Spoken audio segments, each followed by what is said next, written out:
Hi guys! Welcome back to Rhea's Kitchen. For today's video, ang gagawin naman nating recipe ay spaghetti, alio, olio with gourmet tuyo.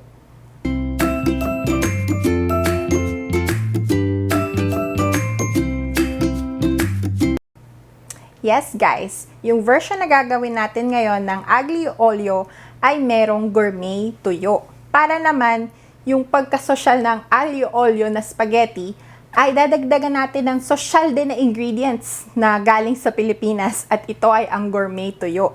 And dadagdagan din natin siya ng konting tinapa flakes para talagang nandun yung lasa ng saltiness. So, umpisahan na natin. So, ang mga ingredients na gagamitin natin ngayon ay readily available sa inyong local supermarkets. So, mapwera na lang siguro sa mga nasa abroad na kailangan nyo talaga ng gourmet tuyo.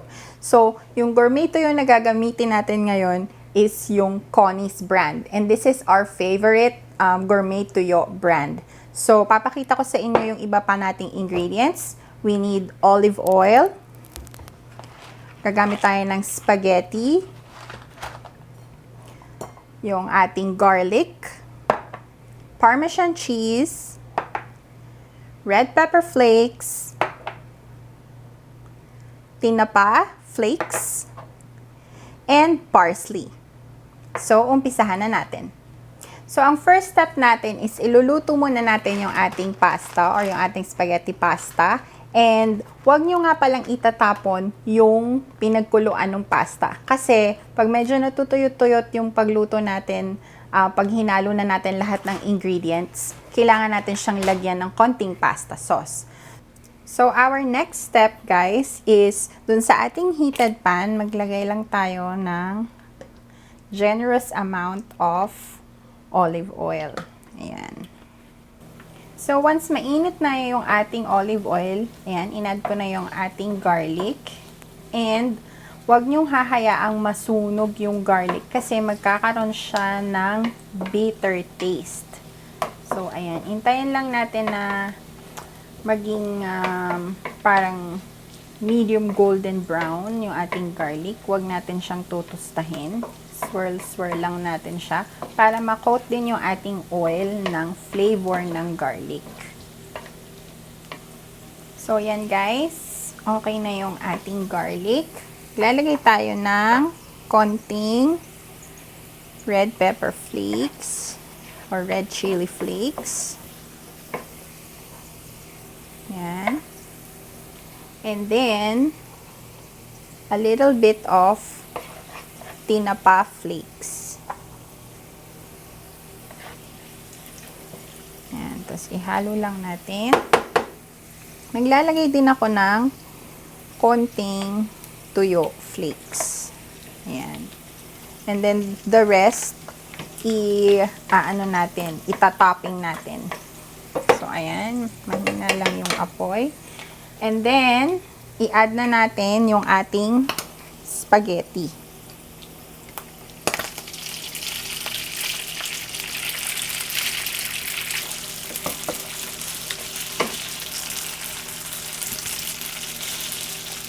So, i-coat natin yung ating spaghetti.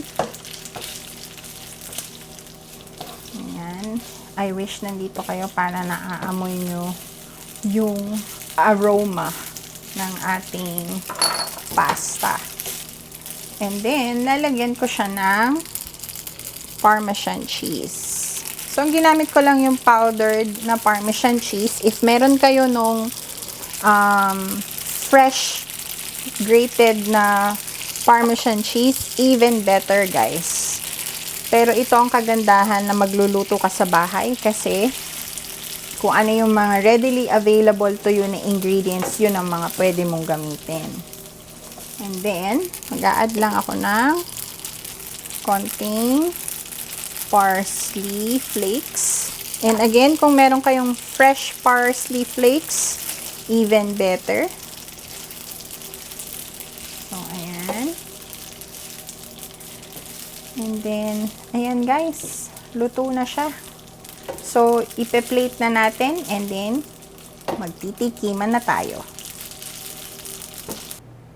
guys, dahil luto na ang ating pasta, it is tikiman time! Ito na yung ating pasta.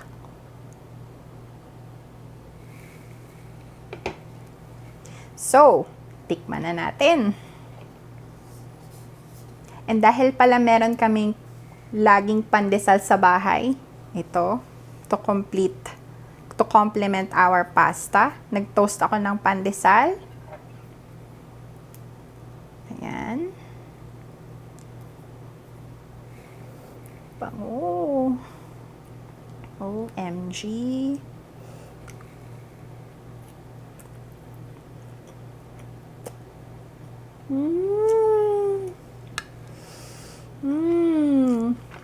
Ang sarap, guys. Tikman natin yung pandesal garlic bread.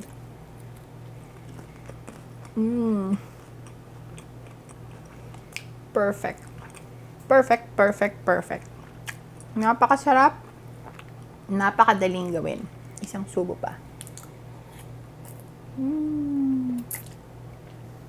And that's it for our video today, guys. Sana nagustuhan ninyo ang ating very simple spaghetti Alio Olio with Gourmet Tuyo recipe. And sana matry nyo din siya at home very soon. I'm always looking forward to your pictures and comments. And again, all the ingredients will be listed on the description box below. And if you like this video, please hit like and subscribe to my channel for more cooking videos. See you guys again! Bye!